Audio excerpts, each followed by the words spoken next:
selanjutnya kita akan belajar tentang membaca dan menggunakan peta rupa bumi Indonesia atau RBI.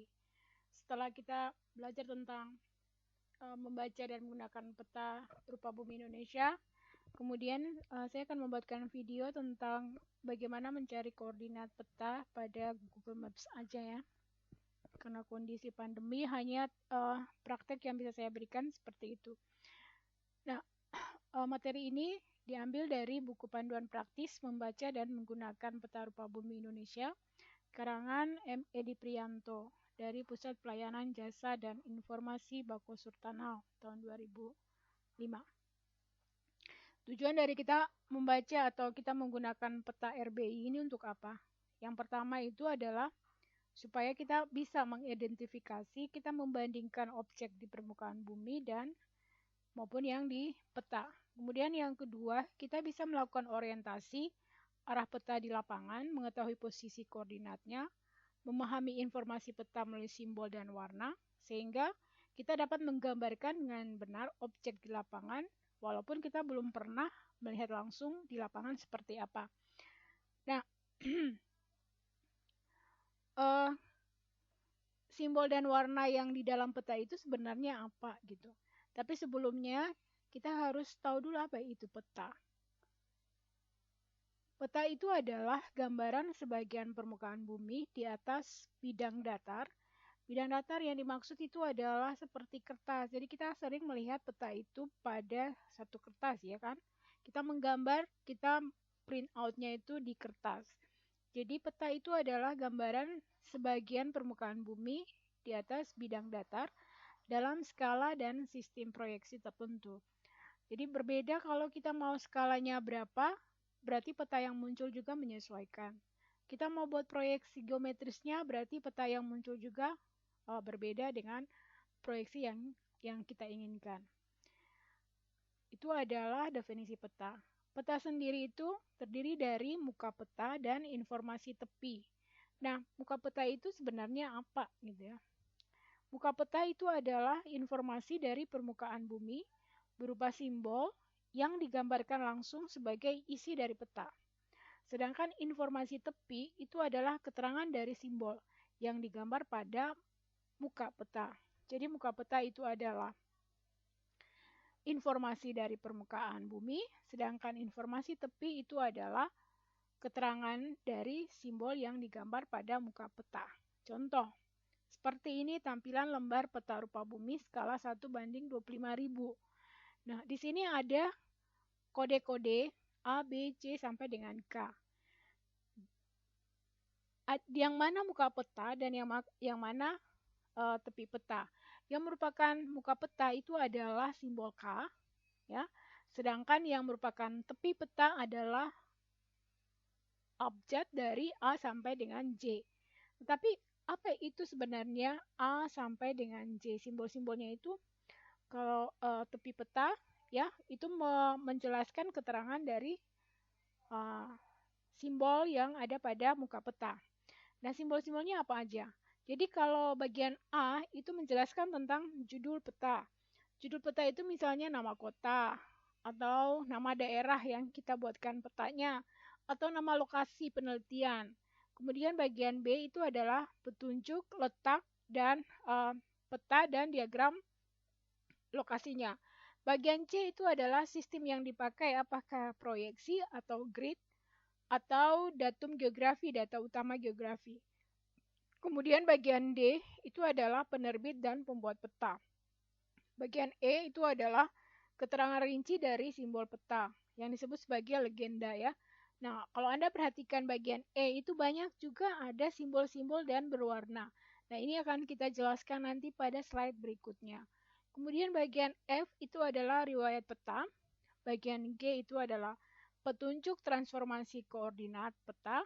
Bagian H itu adalah pembagian daerah administrasi. Bagian I itu adalah selang kontur. Selang kontur itu ada skala numerisnya dan skala grafis. Sedangkan bagian J-nya itu adalah keterangan rinci dari tengah peta. Dan bagian K itu adalah muka peta. Jadi, tampilan pada lembar satu peta yaitu ada muka peta dan ada tepi peta. Nah, muka peta itu adalah gambaran dari informasi dari permukaan bumi berupa simbol atau yang digambarkan langsung sebagai isi dari peta. Sedangkan tepi peta itu adalah merupakan keterangan dari simbolnya. Peta itu berdasarkan skala itu terbagi atas peta besar, sedang, dan kecil. Berdasarkan fungsi itu adalah peta dasar dan peta tematik, sedangkan berdasarkan tujuan itu adalah peta perencanaan, peta legal. Berdasarkan jenis itu ada peta garis dan peta foto.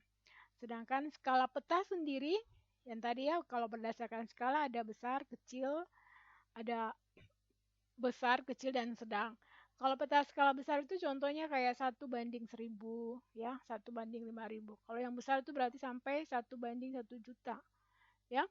Nah, apa sih sebenarnya skala? Skala itu, 1 itu apa, 1000 itu apa? Skala itu adalah perbandingan besaran di peta terhadap besaran di permukaan bumi atau jarak sesungguhnya. Jadi jarak di peta itu terhadap jarak sesungguhnya. Jarak di peta 1, jarak sesungguhnya itu misalnya 1000 dan sebagainya, ya. Itu adalah skala peta. Contoh, kalau kita buat 1 cm di peta, berarti kalau 1:10.000, sebenarnya jarak di lapangan itu 100 meter. Ya, karena 1 cm di peta. Kemudian kalau skala 1:25.000, berarti jarak di lapangan itu 250 meter, ya, dan sebagainya. Itu adalah contoh kita mengetahui bahwa antara perbandingan skala di peta dengan skala atau jarak yang ada di lapangan. Sedangkan skala peta itu terbagi atas skala numeris dan skala grafis. Numeris itu ditampilkan dalam bentuk bilangan numerik, ya. Skala grafis itu ditampilkan dalam bentuk grafis atau gambar. Jadi kalau numeris itu selalu berhubungan dengan angka, sedangkan kalau gambar selalu berhubungan dengan grafis, ya. Grafis itu selalu berhubungan dengan gambar.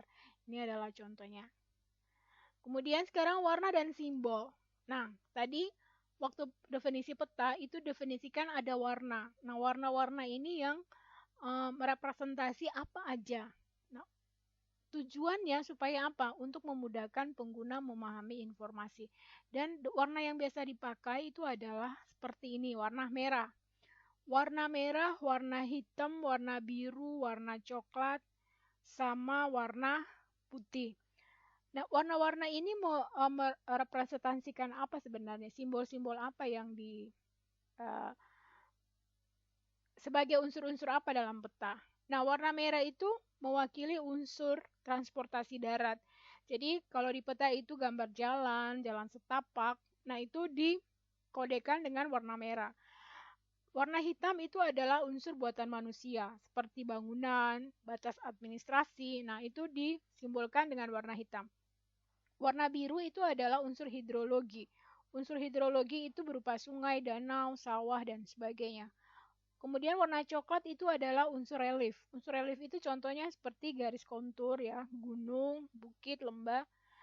Warna hijau itu adalah vegetasi. Biasanya kalau hijau berarti ada pepohonan, ada hutan, ada kebun, ada semak belukarnya. Itu disimbolkan dengan warna hijau. Kemudian warna putih itu mewakili unsur yang sedikit vegetasinya. Misalnya tanah lapang, tanah kosong, ya, tanah yang tidak ditanami apa-apa. Itu disimbolkan dengan warna putih.